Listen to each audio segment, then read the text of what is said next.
And now it's time for our program, and we are really indeed fortunate today because we have the executive director from the Norwegian-American Historical Association. And she is well versed in what is happening at NAHA and some of the future plans and how it's going to be organized. And I think she has a great story to tell you, and it is a wonderful trip down to Northfield to see their archives and their library because it is a very nice facility. So please welcome Amy Boxrud.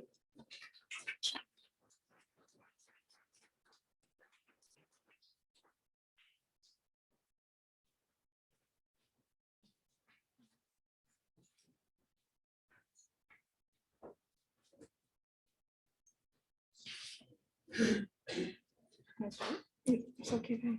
Go ahead.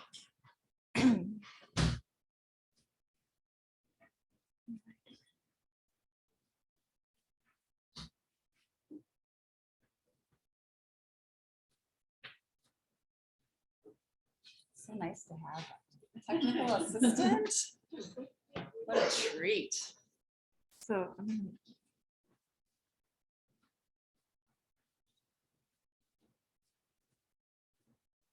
sorry. Hopefully that's not. Oh, that's good. Great. Thank you so much. Can you all hear me in the back? Wonderful. It is so nice to be here today. Thank you so much for having me. And what a joy to be in a room full of people. It's just terrific. And hello to those of you on Zoom. We know you're there. Glad to have you with us as well. Before I start talking about NAHA, I'm just curious. Well, I'll back up and say the Norwegian-American Historical Association. From now on, I'll refer to it as NAHA because it is a mouthful. I'm curious to know how much you already know. Some of you might be lifetime members, some of you might be former board members, and you know a lot, like maybe on a scale of 1 to 5, you'd be a 5. Some of you, this might be the first you've heard of it, so you would be a fist. So I'm just curious, on a scale of fist to 5, what do you know about NAHA? How much do you think you know? A couple of fists. It's good to know. Some 2s, 3s. All right. A couple of 5s in the room. That's always a good feeling too, to know that there's some 5s out there. So, okay, great to know. I'm going to tell you a little bit about the organization, but we're going to be mostly looking forward of things that are happening in the near future, so that even if you are a longtime NAHA person, you might learn a thing or two today.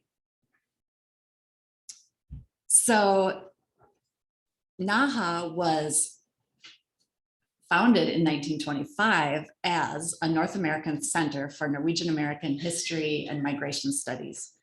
And of course, there was a lot of things that were being founded right around that same time in 1925. Of course, Minneskirken, the collecting that was happening that predated that down at Luther, came to a new level of organization. The Slooper Society, of course, all of these great organizations came out of that energy of the 1925 North American Centennial, and NAHA was one of those. The mission of the organization is to locate, collect, preserve, and interpret the Norwegian-American experience.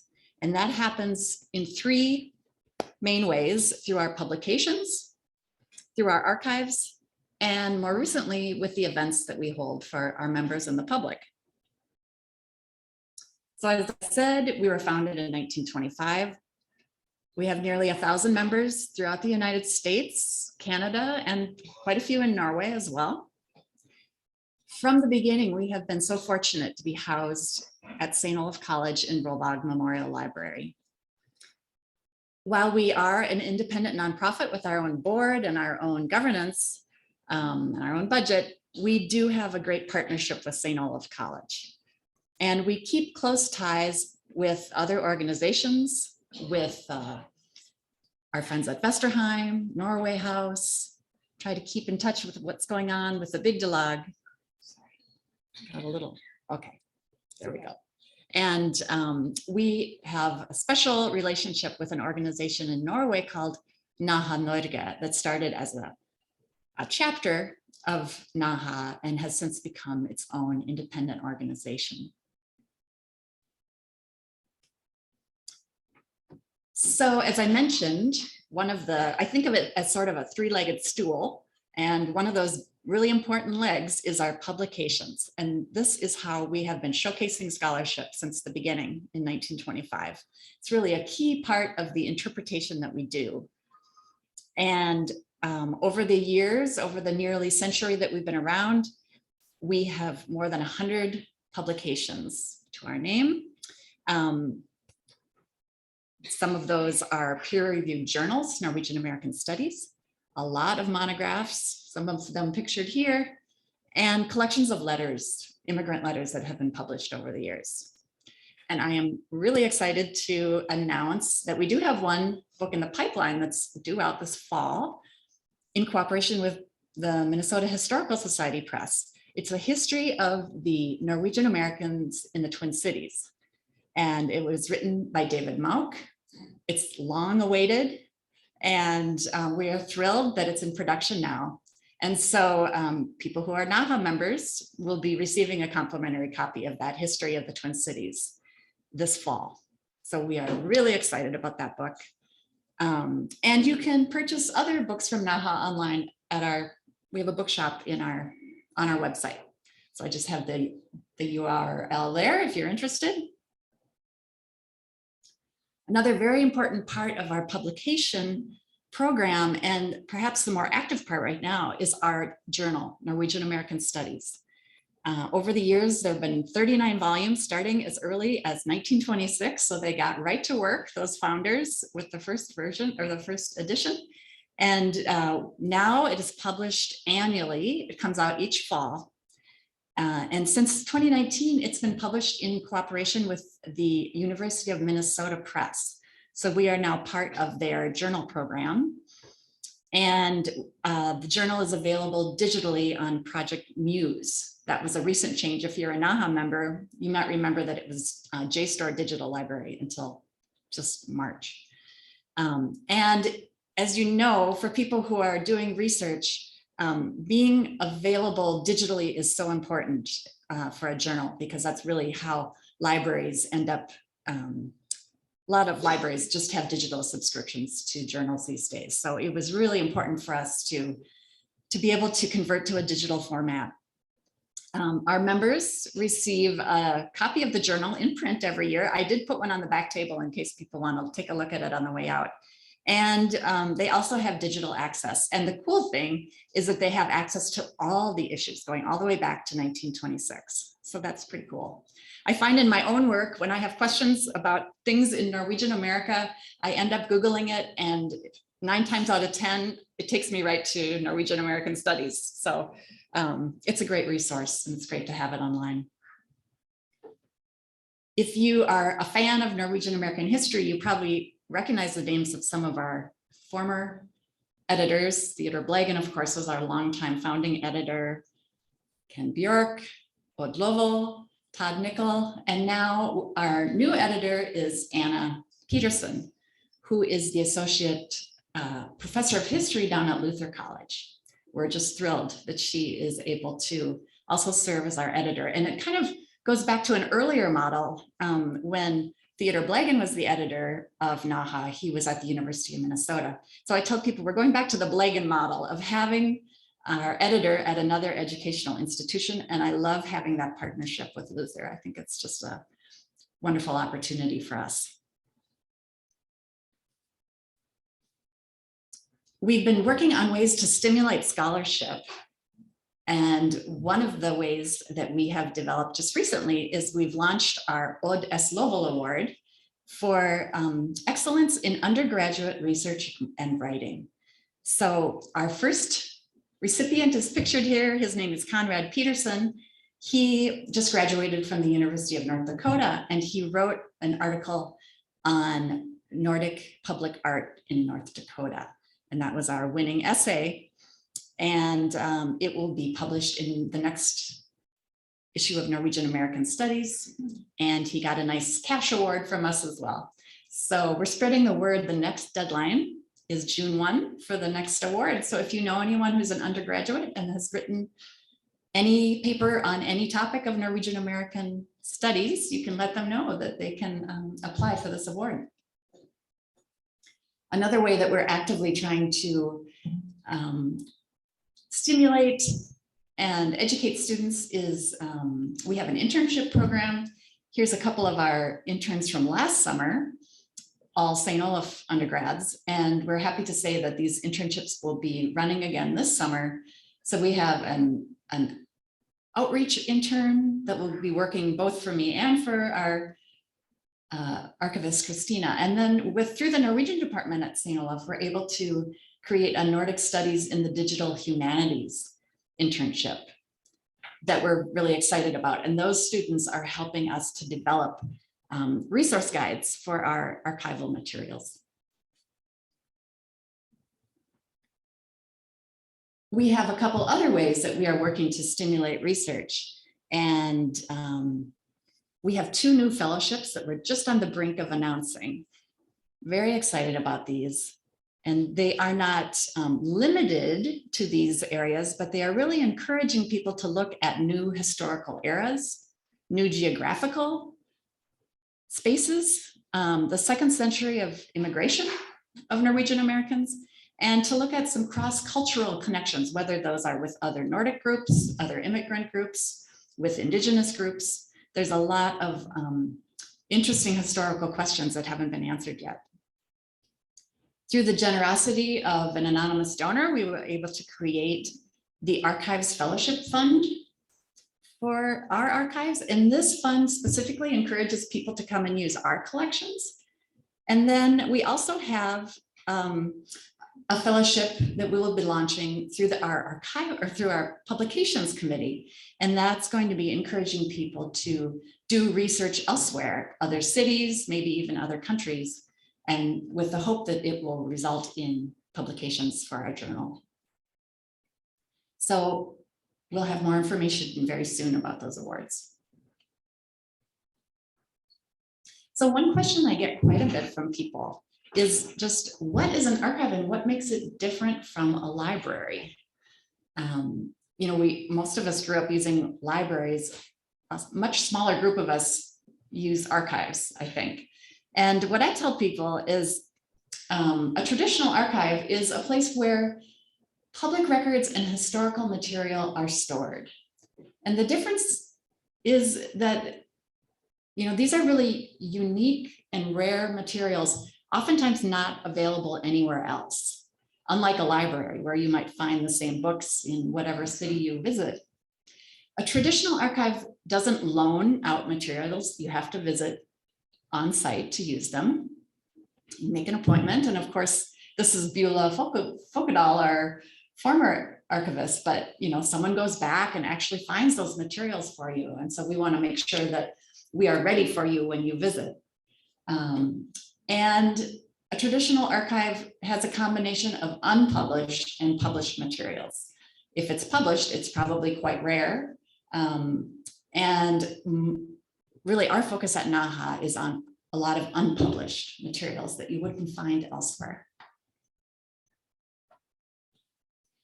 So I've got a picture here of Christina Warner, our current archivist.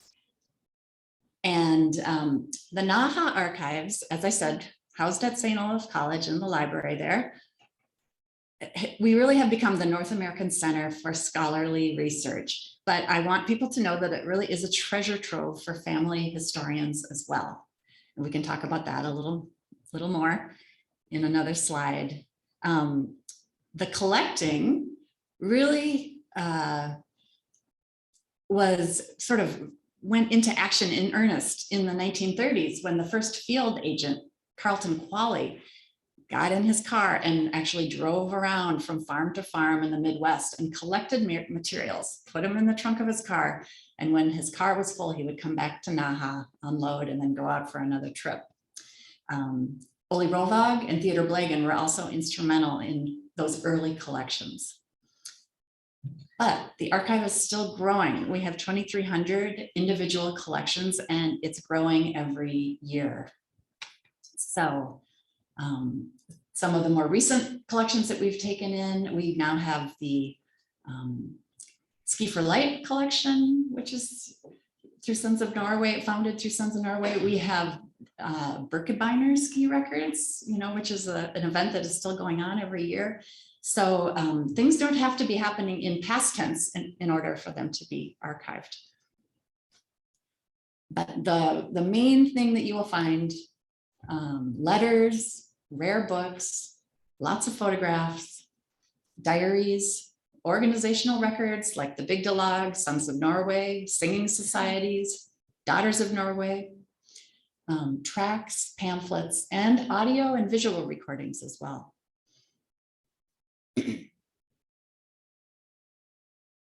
Another question that we have fielded quite a bit in the archives is what does an archivist actually do?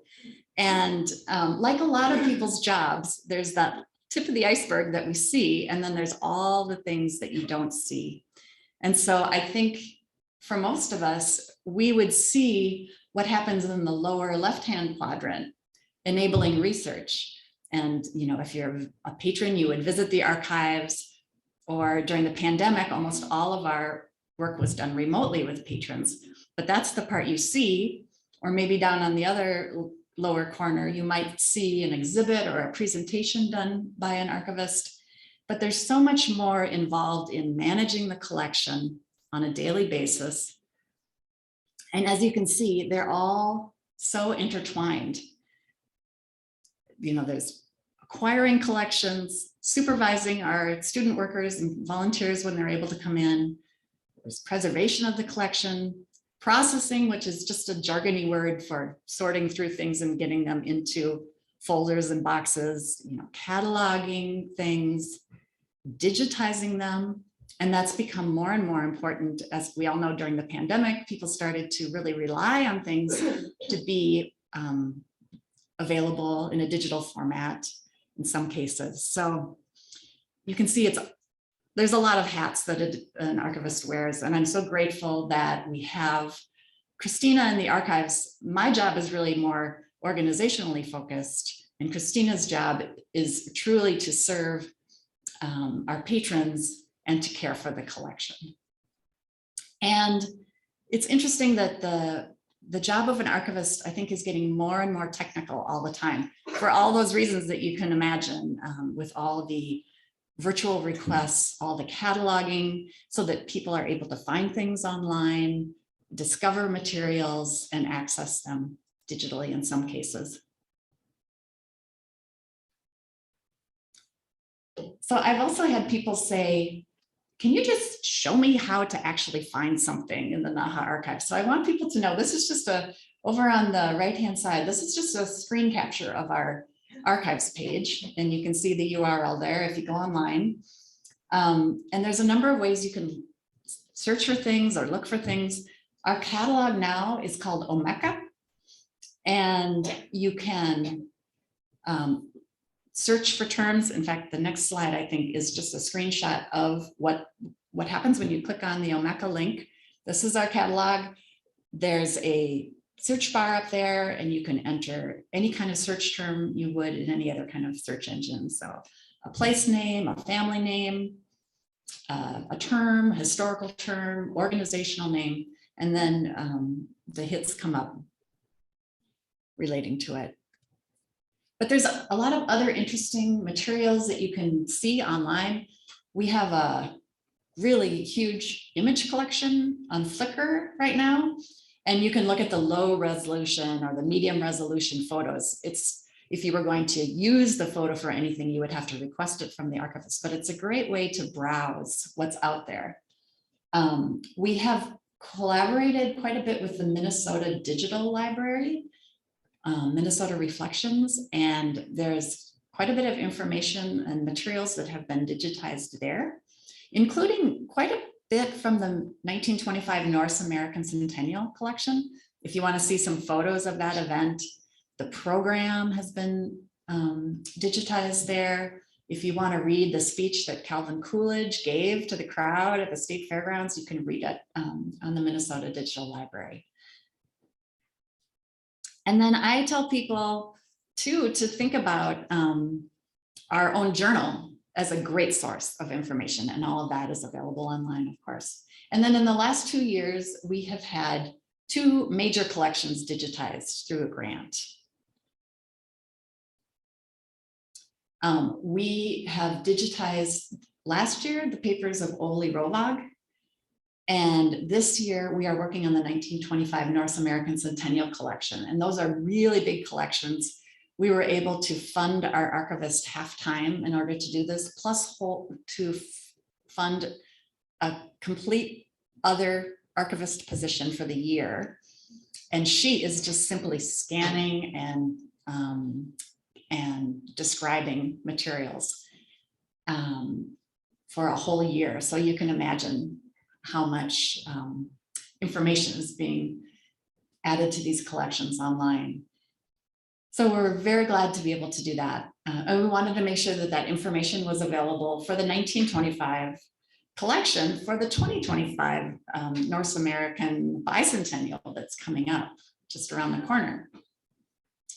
And the way we choose what collections we digitize are, we think about the significance of the collection and how much demand there is for those things. We think about the fragility of the materials, because if you digitize something, then you don't have to handle it as much, of course, and the timeliness. When would people be looking for this information?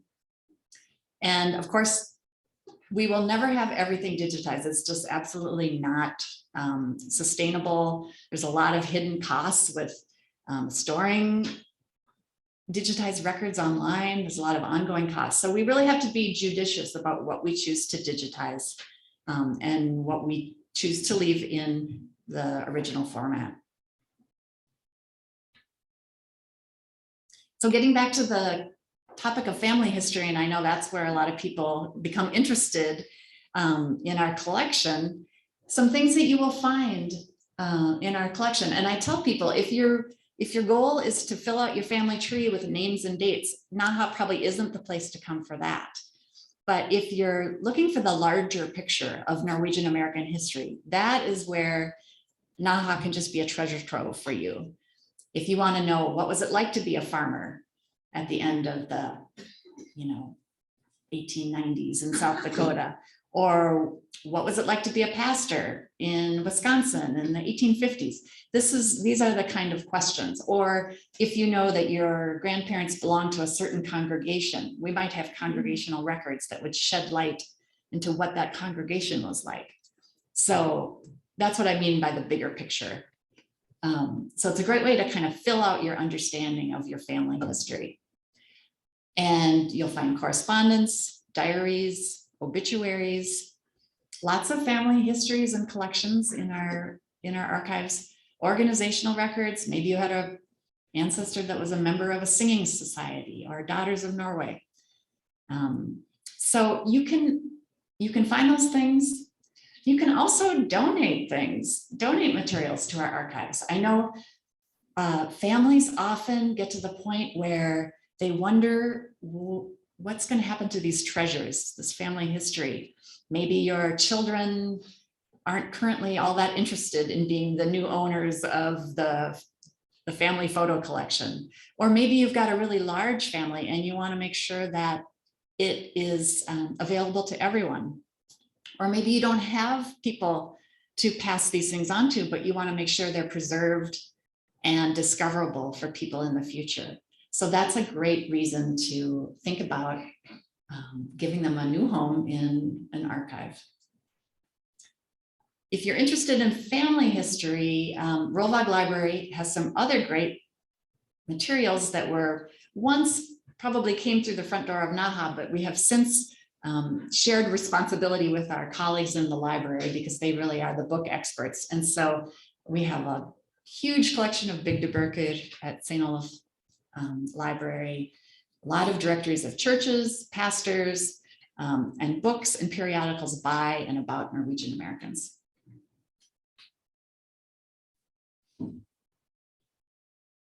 So we're in the middle of creating a new space for the special collections at St. Olaf, of which NAHA is a partner. And it's really going to be a hub for research. We are in the process of getting a brand new state-of-the-art vault. We'll have a shared reading room. We'll have a special collections classroom, which I'm very excited about, because right now when you want to share materials with a class, it's very hard to set up and you can't leave things out, and you know, it has to be a locked room and all these things. So it'll be much nicer to have our own classroom. We'll have a place for receptions. And perhaps most exciting for me is that it will be much more public facing and friendly to researchers. If you're familiar with St. Olaf, you might know this door on Rolvag Library that kind of overlooks the hill.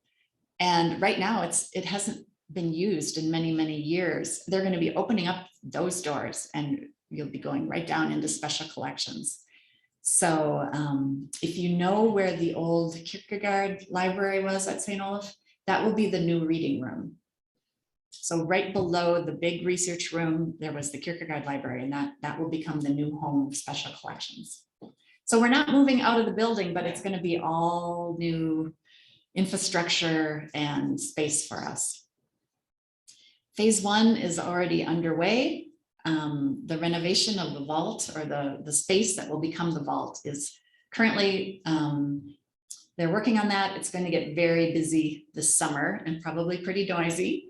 And if you're a NAHA member, you probably remember that it was NAHA members who really supported this project about a decade ago, is when the seeds were sown of that, and a lot of NAHA members supported this.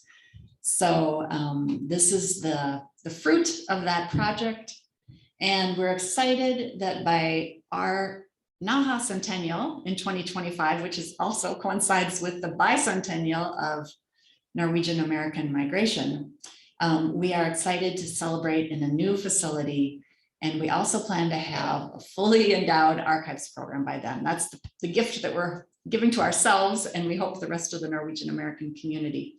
So if that's something of interest, come find me. I'd love to tell you more. So the third leg of the stool, we've got the publications, we've got the archives, and then we have our membership program. And we have a series of events each year that are open to members and the public. This year, we are going to take a group to Norway in June. Very excited about that. Our partner organization, NAHA Norge, is having a seminar June 15th through 18th. That was postponed from 2020. And our tour in conjunction with that was also postponed. So we're rebooting that for 2022. Got a nice group of 23 participants who will be going. So wish us luck on that one. We're very excited about it. We'll be having our own October biennial member meeting. We hope we can hold that at St. Olaf, and the public is invited to that. That's usually a day-long educational event. We'd love to have you come down. And then mark your calendars for June of 2025.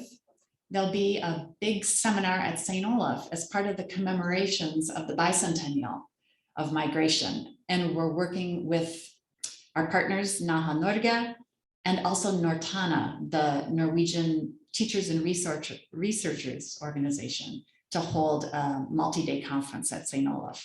So we hope you will put that on your calendar for June of 25.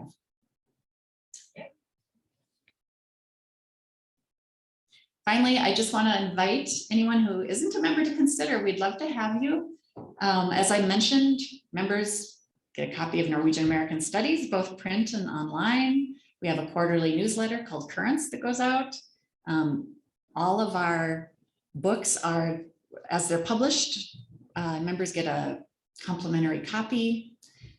We also have 25% off the backlist if anyone wants to fill out their library. You'll get invitations and discounts on meetings, tours, events, and a little pop-up sale today just for the Tuesday open house people. If you want to join, whether you're renewing or a new member, you can get a 10% coupon there, open house, just put it online, or send it with your check through April if you'd like a little discount on membership for the next year.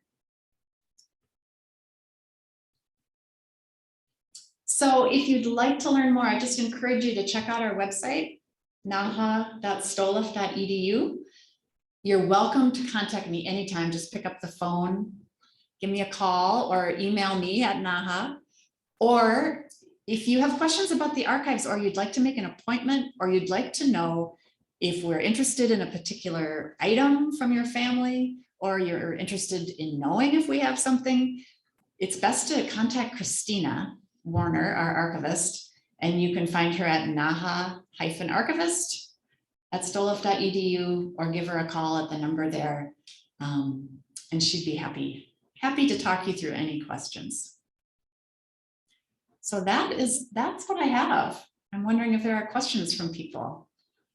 Remind people in the chat to write in the chat box. Oh, yeah, Marilyn says, if you're out there in Zoom land and you want to send a comment or question remotely, send it in your chat box on Zoom. That was great. So how do we get a hold of you? To, like, if we wanna, how do we get a hold of you hours wise and make an appointment? Oh, yeah, we're open during business days, but our archivist is not on site every day. So it's really important to call ahead so that we can be ready for you. She's there many days a week, but not every day. And so just call ahead. You can make an appointment between 9 a.m. and 5 p.m. At St. Olaf, either by calling or emailing. How much is membership? Our kind of regular associate membership is $55 a year. We do have a student membership for $40. And there's a couple of other membership levels if you want to make a contribution at the same time.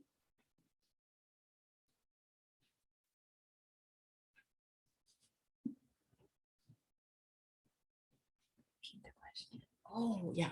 Sorry, the question was how much was membership? I'm reminded that I need to repeat the question. I was just, if I feel like there's something significant to contribute to your archive, what process would I go through? The question is, what is the process if you feel like you might have something significant that should belong in an archive? So I would say the first step is just to reach out and to talk with Christina, our archivist, and tell her what it is. And it really starts with a conversation. We don't encourage people to do a lot of sorting or culling of materials. You know, you can, if it's something that we feel like is a fit, it's okay to bring it in just the shape it's in. Sometimes it's important to keep that order of how things were collected. It helps with the intellectual understanding of the collection. So don't feel like you have to sort or throw. Just give us a call. We do have also collection guidelines online, I should say. And I might have skipped over that. Where did I have that? I had a link. Yeah.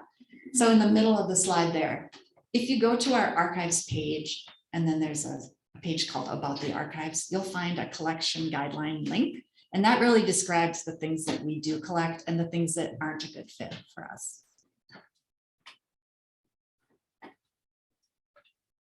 Norway has a lot of digitized information, church records. Can you exchange information with them and then they get information from you in the digitized format? So the question was, do we exchange digitized materials with other repositories? We haven't recently. I know there was some exchange in the past of some files that were copied or digitized, but really, as long as they're available to Americans online, it's just as easy to find them on a Norwegian website as an American one.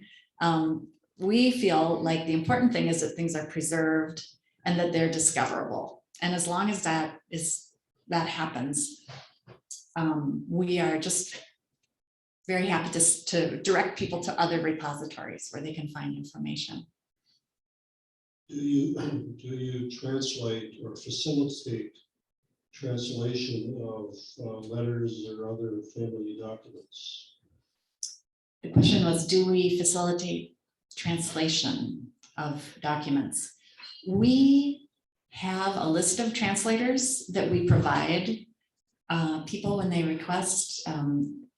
They are translators who are willing to work for an hourly fee, and we do check in with them once a year or so to make sure that they still want to be on our list. And that's about what we can do for people. There's a lot of requests for that. And I know sometimes people feel like they contact the Norwegian department at St. Olaf thinking there might be students who want to practice translation, but those students are so busy these days that they really can't do much translation unless it's really a passion of theirs. You know, we don't find a lot of students that are able to do that either. The other trick is that a lot of times either the handwriting is very hard to read, or the language is sort of the Dano-Norwegian that's a little less accessible for Norwegian students. So it really does take a skilled translator who's used to working with either very hard to read handwriting or older Dano-Norwegian. But I'd be happy to share that list with anyone who wants to email me. Good to know about the translators. A good friend of mine who grew up in this church as well, her name is Julia McFalbane. She's on our list. She's on the list. She's Yes, she awesome. is, and Yeah. She lives in Lino Lake, so not very far away. And my understanding is that her rates are quite fair. Yeah, and I in terms think, of that translating. Yeah, she can do the letters, the handwriting. yeah, I think she's good in certain dialects too. So that's another Definitely. trick, is if people are writing in a dialect. Yep. Right. That's what So- they said. Yeah, thank you. Yeah, we were glad to connect with her. Question back.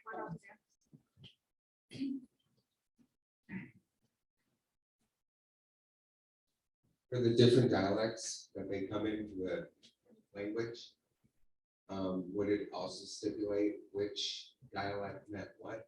Or what they believed in and what the differences are? You know, it really is a regional thing. You know, dialects can vary by region. There were certain dialects that kind of settled here in the US in certain areas. And of course, language changed over time.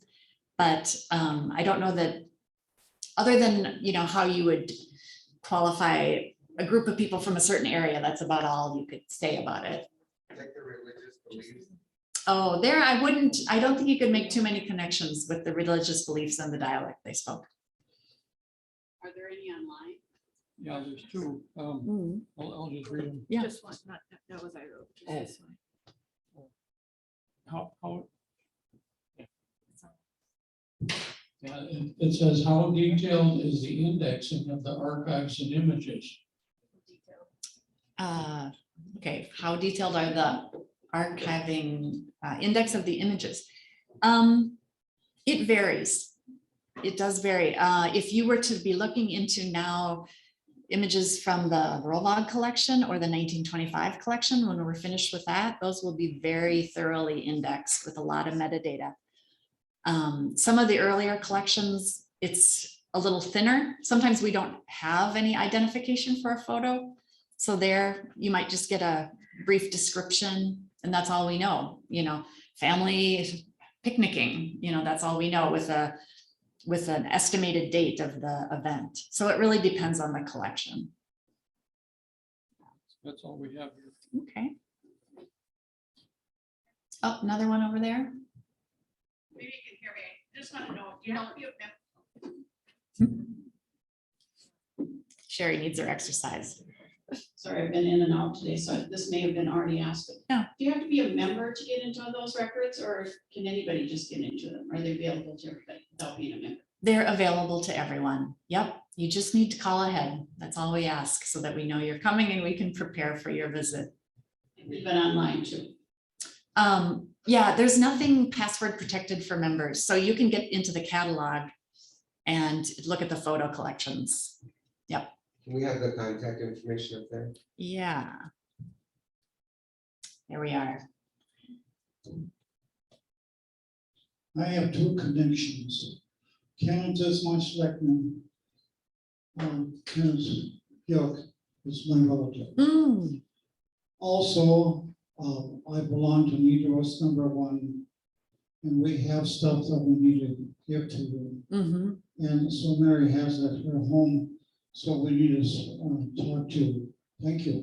That would be fantastic. Yeah, we have a lot of early Sons of Norway records. We would love to collect more of those organizational records. Another one over here.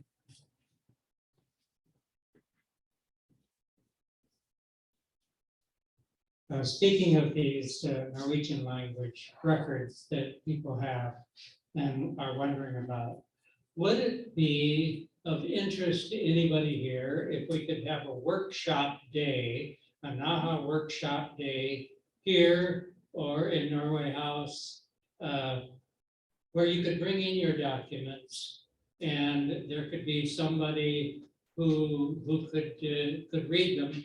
Obviously, you couldn't sit there and translate 50 or 60 letters at a workshop like that, but we could translate short documents and give you some sort of assessment, maybe some advice on what to do with your old documents. Would anybody be interested in that? Could we see your hands? I think that'd be great after the addition opens up and we have all kinds of space over at Norway. Yeah, you know, I like that idea, John. What I like about that is, I'm trying to use Google Translate, and I'm finding it's not very good. I mean, it gives singular words, but it doesn't do sentence structure or Yeah. the full meaning, and I'm afraid too much of that's going to happen. Yeah, I'll just comment for those online. John Christensen wondered if people would be interested in sort of a day, a workshop day, a pop-up translation center where we could kind of spitball translations. It wouldn't be a full translation, but at least you'd know what you were looking at and maybe the main points of a letter. I think that's a really neat idea. So thank you for that. And there was a question about Google Translate. I will give you one tip, and that is if you're using Google Translate, it works better to call it Danish than Norwegian because it's Dano-Norwegian. And so you'll get a much better translation if you put it in as a Danish word. Try that, see if it works better for you.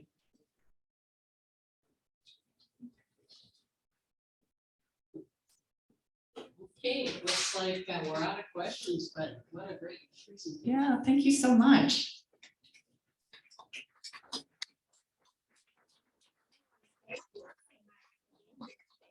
Because it's been a nice presentation, and I do like John Christensen's suggestion, because I can think of right away what we could do and how we can organize it. Okay. Well, then I know I have a committee, a small committee forming here. John has already said he'd work on it. So, All right, I love it. I love it. so we'd like to hear from people who are interested. And we will spread the word on that. Yeah, let's do it. Great idea. Thank you all for coming today, and we will see you next week.